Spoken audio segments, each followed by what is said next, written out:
మనం ఒక రోడ్డు వెంబడి వెళ్ళేటప్పుడు మన వాహనం దగ్గర ఎవరైనా చిన్న ఇదైతే మనం హాస్పిటల్ తీసుకెళ్తాం. అంత పెద్ద కాన్వాయ్లో మరి ఆ వ్యక్తి చనిపోయి చేస్తే కనుక ఆ వ్యక్తిని పరామర్శలేదు. సతనపల్లిలో చనిపోయిన వ్యక్తిని పరామర్శలేదు. కానీ ఎప్పుడో సంవత్సరం కింద చనిపోయిన వ్యక్తి చనిపోతే అది బెట్టింగ్లో పెట్టి చనిపోతే అక్కడికి వచ్చి నానా హంగామా చేసి చేయటం అంటే ఆ వ్యక్తిని పరామర్శించడానికి ఇతర వ్యక్తులను చంపితే సాక్షాత్తు నీ కారు కింద పడి ఆ వ్యక్తి చనిపోతే కనీసం సమాచారం తెలుసుకొని చెప్పినా కానీ ఆపకుండా వెళ్ళి ఆ వ్యక్తులను పరామర్శించకపోవడం, కుటుంబాలను ఆర్థిక సహాయం చేయకపోవడం చూస్తే ఒక వికృతమైన మనస్తత్వం వీళ్ళల్లో ఎంతగా బలంగా నాటుకుపోయిందో అర్థమవుతా ఉంది. అక్రమ కేసులు ఇరుక్కొని, లెక్కర్ కేసులు ఇరుక్కొని, అక్రమ సంపాదనలు ఇరుక్కొని రోజుకొకరు జైలుకు పోతున్నారు.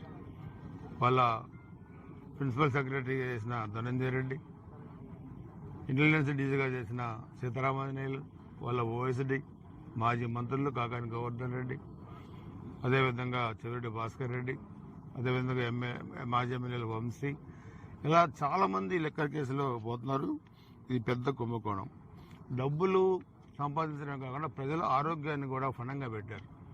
ఒక పిచ్చి మందు అమ్మి 5 సంవత్సరాలు అన్ని పక్షవాతం వచ్చింది, లక్షలాది మందికి చనిపోయారు, లివర్లో పోయినాయి, కిడ్నీలు పోయినాయి, ప్యాంక్రీస్లు పోయినాయి, కాళ్ళు చేతులు పడిపోయి మంచాల్లో ఉన్నారు. ఇది పాపం కాదా అని అడుగుతున్నారు. మనిషికి తను బతికి ఎదురువాడిని బతికించే గుణం భగవంతుడు ఇచ్చాడు.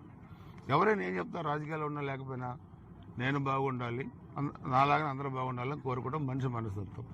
కానీ మేము రాజారెడ్డి రాజ్యాంగాన్ని అమలు పరుస్తాం, తలాలు నరుకుతాం అంటే మళ్ళీ ప్రెస్ మీట్లో ఏమన్నారు అడిగి తెలుసుకొని నరుగుతారా?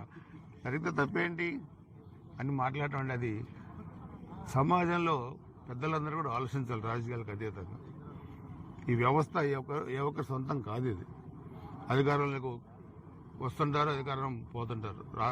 30 సంవత్సరాలు అధికారంలో ఉంటా అనుకున్నాడు జగన్మోహన్ రెడ్డి, ఉండలేడు. తెలుగుదేశం పార్టీ 42 సంవత్సరాల చరిత్రలో 25 సంవత్సరాలు